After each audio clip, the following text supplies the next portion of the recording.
ഒന്ന് T V പ്രസാദിലേക്ക് കൂടി പോകണം. ടി വി പ്രസാദ് സഭയ്ക്കുള്ളിലുണ്ടായിരുന്നു. ഈ സംഭവങ്ങൾക്ക് നേർസാക്ഷ്യം വഹിച്ചയാളാണ് T V Prasad. Mathew Kuzhalnadan MLA പിടിച്ചുമാറ്റി വാച്ച് ആൻഡ് വാർഡർമാർ. സഭയിൽ പ്രതിപക്ഷ വാച്ച് ആൻഡ് വാർഡ് കയ്യാങ്കളിയുണ്ടായി.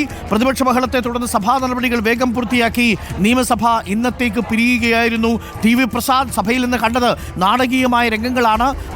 ചോദ്യോത്തര വേള മുതൽ തുടങ്ങിയ നാടകീയമായ രംഗം ഇപ്പോൾ 10:40 ആകുമ്പോഴേക്കും ഇന്ന് സഭ പിരിയുന്ന രീതിയിലേക്ക് എത്തി. പ്രതിപക്ഷം ആവശ്യപ്പെട്ടതുപോലെ അടിയന്തര പ്രമേയം ചർച്ച ചെയ്യാമെന്ന് സർക്കാർ സമ്മതിച്ചതാണ്. ദൃശ്യങ്ങൾ സഭാ TV നൽകിയിട്ടില്ല. ഇതിൽ മലപ്പുറം പരാമർശത്തിന്മേൽ പ്രതിപക്ഷം ഉന്നയിച്ച അടിയന്തര പ്രമേയ നോട്ടീസിന്മേൽ മുഖ്യമന്ത്രി ചർച്ചയാകാമെന്ന് സമ്മതിക്കുമ്പോൾ പ്രതിപക്ഷം വീണ്ടും സഭയിൽ മുഖ്യമന്ത്രിക്കെതിരെ തിരിയുന്ന കാഴ്ചയാണ് നമ്മൾ കണ്ടത്.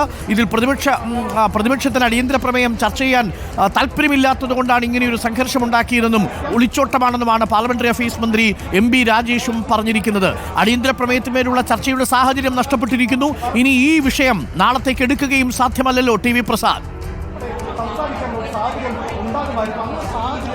അരുൺ, ഇനിയിപ്പോൾ ഈ വിഷയം നാളെ എടുക്കുമോ എന്നുള്ള കാര്യത്തിലാണ് ഏറ്റവും പ്രസക്തമായ ചോദ്യം. അതുതന്നെയാണ് അരുൺ. ഇന്ന് രാവിലെ ചോദ്യോത്തരവേള തുടങ്ങുന്നതിന് മുമ്പ് തന്നെ പ്രശ്നങ്ങൾ തുടങ്ങി എന്നുള്ളതാണ്. സാധാരണ ചോദ്യോത്തരവേള തുടങ്ങിയതിന് ശേഷമാണ് ഇത്തരം പ്രതിഷേധങ്ങളിലേക്കൊക്കെ പ്രതിപക്ഷം കടക്കാറുള്ളതെങ്കിൽ ഇന്ന് നേരെ തിരിച്ചായിരുന്നു.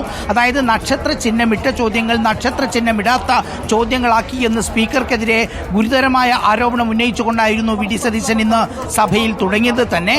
അവിടുന്ന് അങ്ങോട്ടേക്ക് പിന്നീട് സ്പീക്കറും അത് പ്രതിപക്ഷ നേതാവും കൊമ്പുകോർക്കുന്ന നിലയിലേക്ക് കാര്യങ്ങളെത്തി. അവർ തമ്മിലുള്ള തർക്കമായി. ഒരു ഘട്ടത്തിൽ സ്പീക്കറും VD സതീശനും തമ്മിൽ തർക്കമായി. ആരാണ് ഇത് സ്പീക്കർ എന്ന് ചോദിച്ച ചോദ്യം VD സതീശനെ, പ്രതിപക്ഷ നേതാവിനെ പ്രകോപിതനാക്കി. അത് അങ്ങയുടെ അപക്വമായ നിലപാടാണ്, സർക്കാരിന്റെ എല്ലാ വൃത്തികേടുകളെയും കൂട്ടുനിൽക്കുന്നത് കൊണ്ടാണ് അങ്ങനെ ചോദിക്കേണ്ടി വരുന്നതെന്ന് പറയുന്നു.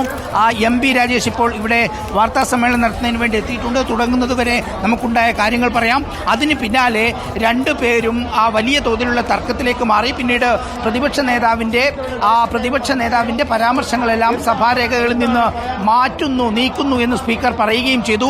അതിന് പിന്നാലെയാണ് പ്രതിപക്ഷ നേതാവിന്റെ ഏറ്റവും ഗുരുതരമായ പരാമർശം സഭയിൽ ഉണ്ടാകുന്നത്. എല്ലാ ദിവസവും രാവിലെ പ്രാർത്ഥിക്കുന്ന സമയത്ത് മറ്റൊരു വാർത്ത കൂടി ഇപ്പോൾ സഭാ കവാടത്തിൽ പ്രതിപക്ഷം പ്രതിഷേധിക്കുക.